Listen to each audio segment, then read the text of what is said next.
Hello and welcome to our Work Smarter, Not Harder, Empowering Board Members and Friends Groups Network Partner webinar. I am Kathleen Murphy. I am a legislative policy analyst here at Best Friends, and I'm excited to be having Eric again with us and Denise joining us for this conversation. So Denise, why don't you start out and introduce yourself, and then we'll give Eric a minute to do his quick intro since we've met him before. But Denise, please go ahead. Sure. I'm Denise Deisler. I'm the CEO for the Jacksonville Humane Society. Been here 12 years and in animal welfare for 25. Wonderful. Thank you. Eric? Hey, everybody. Eric Swafford again. I'm the Senior Manager of Campaign Strategy here at Best Friends Animal Society, and really excited to have another wonderful webinar in our series for you all. So let's get going. Kathleen? Thank you. So friends groups and board members, they are something where you either have an abundance or you're having a hard time to find somebody. We know that it is sometimes very easy to find someone who is passionate about animals, but that doesn't necessarily make them a super helpful or super advocate when it comes to being a board member. So I wanted to ask you both kind of just dive right in and give us what are some of your tips and tricks for looking for potential board members, and then we can kind of get into how to fill gaps if there are gaps. Denise, do you want to start? Sure. I'll start by bouncing off something that you said. Certainly, you want people who care about your mission and are passionate about your mission, but you also have to remember if they're going to be advocates for you and fundraisers for you and fundraisers for you, they have to be comfortable in a variety of professional environments too. And so you may have somebody who's a volunteer or is associated with you in some kind of way that might be better suited for another role. But if they can't talk to the mayor, show up at a legislative session, or carry themselves professionally in that environment, then they're not going to be able to fill the role as a board member. It's just such a critical component of who they are and what they need to do. Eric? Sure. When you start looking for board members and you start thinking about a board, and whether it's regardless of the organization, really, whether it's an animal shelter or a community fair board or a Little League baseball organization, when we start thinking about board members, you want to start thinking about filling all kinds of roles and all the various needs that you have. Again, obviously, you want people that believe in the mission and are passionate about what you're doing, but you have to think, okay, do we have people that are comfortable talking to elected officials? Do we have people that are comfortable raising money? Because let's be honest, we have to raise money. Or do we have people that are comfortable doing that? Do we have people that kind of excel in those areas? Do we have people that are those folks that will go out and rally community members when there's a need? Are they comfortable knocking on doors? Are they comfortable talking to their friends and neighbors? Are they active in the community? So, when you really start thinking about a board, you don't want a group of people that all have the same strengths. You want to make sure that you have people that are strong in different areas and have a group that's well-rounded. I really like the quote I've seen many, many times. A great leader is not someone that knows everything. A great leader that is someone that surrounds themselves with people that know a little bit about everything. So, and that's kind of the we have to think when you're assembling a board. It's you just kind of have to look at it that way. We want to make all components. We want a full circle, full gamut of strengths to bring together and harness that energy, create some synergy, and get a lot of good things done. That makes sense. Denise, do you ever bring anyone on as like a trial run? Would you recommend having somebody do a trial run as a board member to see if they're comfortable, to see if they fit with your board? Because maybe they have been like a great volunteer, but you're not sure if you can move them from great volunteer to great board member. What do you think about that? It's not a strategy I've ever used. I'm not saying I wouldn't, but I haven't. I think the best way to avoid that, though, is to put the expectations out there and make them crystal clear. We have written position descriptions, so everybody knows exactly what they're getting into. We give them the schedule of board meetings for the whole year, so they know well in advance what the time commitments are, what our expectations are at events, what our expectations are at other times of the year. So I think as long as you're honest about those expectations up front and they understand them and are willing to make the commitment to those, then I don't know that a trial run is necessary. The other thing I'll say is we have term limits and we stick to them. And that's the other way. If our particular org is a 2-year term limit, it can be renewed 2 more times for 6 years total. So for us, that's how we would deal with, maybe it sounded great to that candidate when we talked to them, and maybe we thought it sounded great when we met with them. But then once you get into the mix, it's not working out as well as you'd hoped.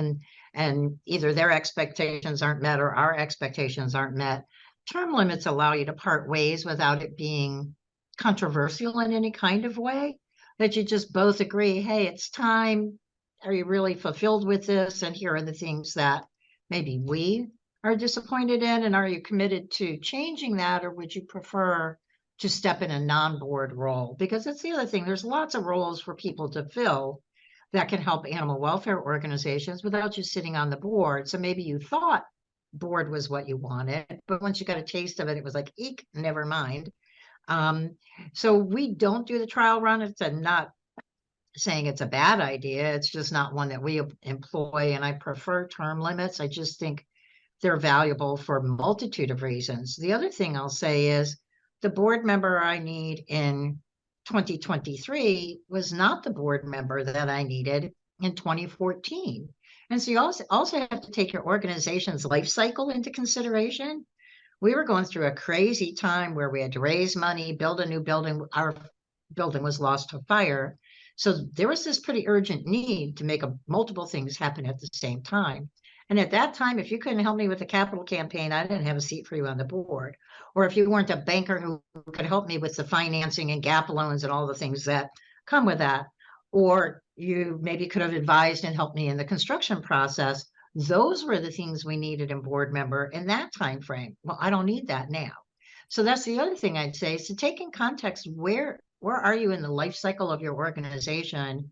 What are your most urgent and pressing needs? And that should then dictate, what do I need as partners on a board to make this happen? I think that's great advice. I think that's something that a lot of people don't think about necessarily when I want to get involved in an organization. They might not realize the life cycle and what a board member what the organization needs out of that board member at a time. Eric, what are your thoughts on, can you train up a board member? Can you give them some trainings that might bulk up some of their areas that they may be weaker on to help support the board? Oh, absolutely. And, it's no different than any other position, whether it's a volunteer position, anything, or, or our professional positions. We all have to constantly be learning. We all have to constantly be training and be being trained. And that's not exclusive to any position or any board or anything else. So, can you train up people? Oh, absolutely. But I think it's more that we are constantly training, we're constantly learning, we're constantly growing. And any organization that I've ever seen, and I've been around a lot of them for a lot of years now, a lot more than I'd like to admit, they all evolve, they all have to grow, they all have to change, and being a board member is no different. Yeah, no, that makes sense. And so something that is much more on the forefront now when we're talking about board members, organizations, and just the community in general, probably more so than in previous years, is diversity and inclusion. And so Denise, how do you, when you're looking at your boards and boards of the past and boards that you've served on or your own board, how do y'all address diversity and inclusionary and making sure that your board really reflects your community that you're serving? It's a great question, and it's not easy. Like I said, it's challenging. Especially in our field, it's difficult to get community members serious minded about animal welfare at all, and then to get them to commit to serving on the board. But there's lots of resources in the community that help us with that. We have a nonprofit center. They have a board fellow program where they're bringing trainees on, and in an attempt to diversify and include a broader range of representation from our community. So we work closely with our nonprofit center. We have 2 board fellows working with us right now, training and learning how to be a board member and what all does that entail. And those are people we might not otherwise have run across had we not partnered with the nonprofit center. Our current board members are best in terms of helping us with that. You're out there in the community, you work with a variety of people in your particular profession. What can you do to help us diversify our board and make sure it represents our community? And then certainly last but not least, we're always looking at our volunteers. They're amazing in every other way. Some of them are perfectly suited to step into the role of board member. So I think the single greatest message I give is don't leave any stone unturned. Don't wait for them to show up to you. You need to be active and purposeful about it. I've kind of got to follow up to that. As you say, don't leave any stone unturned. Typically, like, so if y'all got term limits and a seat is coming open, how early, kind of when a lot of times when we're talking about voting, you hear the saying vote early and vote often, right? As the joke goes. So when you're potentially recruiting or scouting for a board member, is it the same? Is it look early, look often? We look all the time, every single day of the year. So we always intentionally leave several board seats floating. We never max out our board seats for that very reason. As the most ideal candidate in the world could appear, or through some of our other efforts, express a desire. Well, I'll have a seat vacant, to be the reason to not bring somebody onto our board that could have an impact in many meaningful ways. So we always very purposefully, by design, leave board seats empty, so that if and when that stellar candidate comes along, we don't have to wait for a certain time of year, a certain meeting of the year. We can begin that process right then and there. Oh, that's great. I hadn't really thought about leaving a seat open for that potential candidate. That's some good advice. Eric, what do you think? Do you have anything to add there? Well, as soon as you started talking about when do you start looking, you look all the time. And filling a board, as everyone that knows me knows, I look at everything through a political lens. It's like recruiting candidates. When do you start looking for a candidate? Well, I don't know. When did we stop looking for good candidates? We're constantly looking for good candidates to run for office, and that's how you find that person that that they would be a great fit for this, and you start planting that seed that hey, there may be this opening or that opening, and you cultivate that growth and energy and that excitement, and you just literally should be looking for people constantly to fill those roles. I mean, I think about myself. People ask me, how did you get into politics and what made you run for office? And I think back, and it took me a long time to figure out, but I remember a gentleman that would come and see me when I was first out of college, and he was always, Eric, have you ever thought about doing this, or have you ever thought about doing that, or have you ever thought about doing this? And I had no idea at the time that he was just planting those seeds, that he was going to get me at some point to get into the political arena. And caught me at a moment of weakness, I guess. But so I think that's exactly right. What Denise said is perfect. You should be constantly looking for people, and to have a structure so that you can bring people on almost at any time. That's just ideal, and that's so easy to do. With a nonprofit structure like we often see. So I mean, that's the ideal situation, and the perfect situation, and the perfect solution to make sure that when someone is ready, they can step in and fill that role and that need. That's great advice. That's great advice. Well, we've got a few more minutes left. And so I will just ask for what would be your best advice if you are, say you are starting from scratch for a board. I know that's like the nuclear, you never want this to happen. What would be your top three pieces of advice for someone who is starting a board from scratch?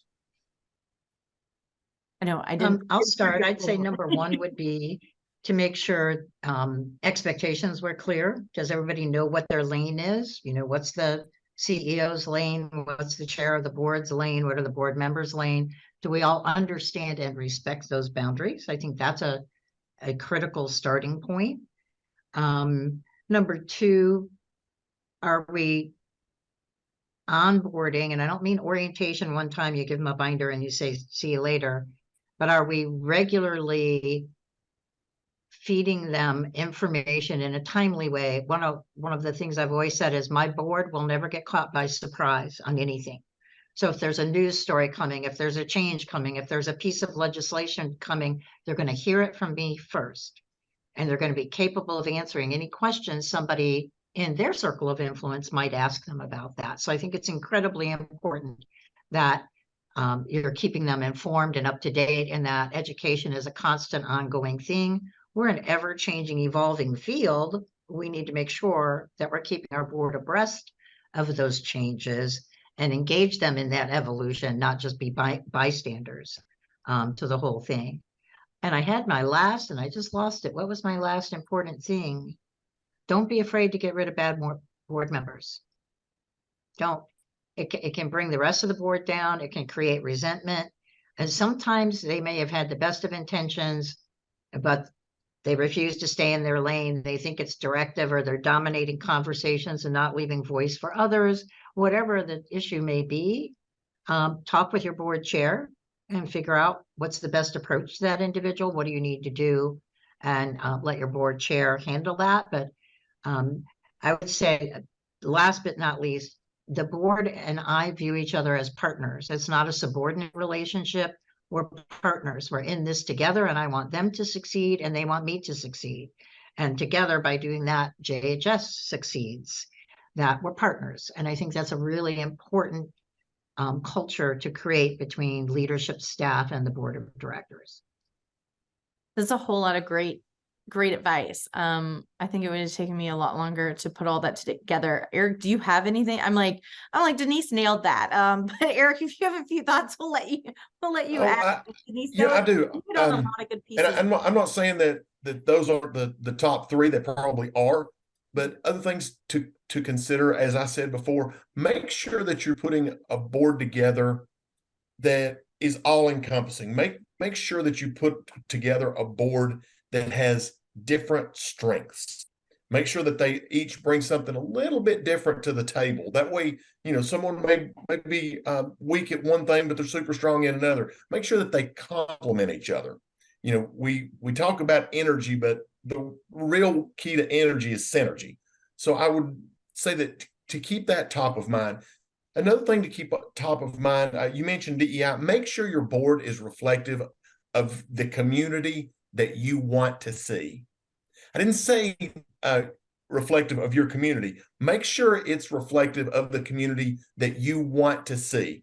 You know, we should be thinking the way that the community is going to look, or the way we hope a community looks in the very near future. We always want to be one step ahead of that when we have a board, so it truly is reflective of what we want our community to be. You know, we think about this. We are community leaders, and we need to have that at the front of our mind. So those two things I would say to definitely keep top of mind as well. And I have to share this. The title of this is "Work Smarter, Not Harder," and my maternal grandmother, she's passed on now, but from the time I was a very little boy, she would always say, "Work smart, not hard," because anybody can work themselves to death.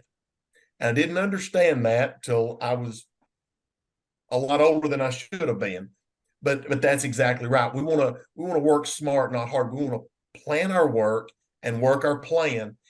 And a big part of that is making sure that we have a board of directors that understands that, and that we're thinking through being able to work smart as we're putting these boards together. So those are things that I would say to keep top of mind as well.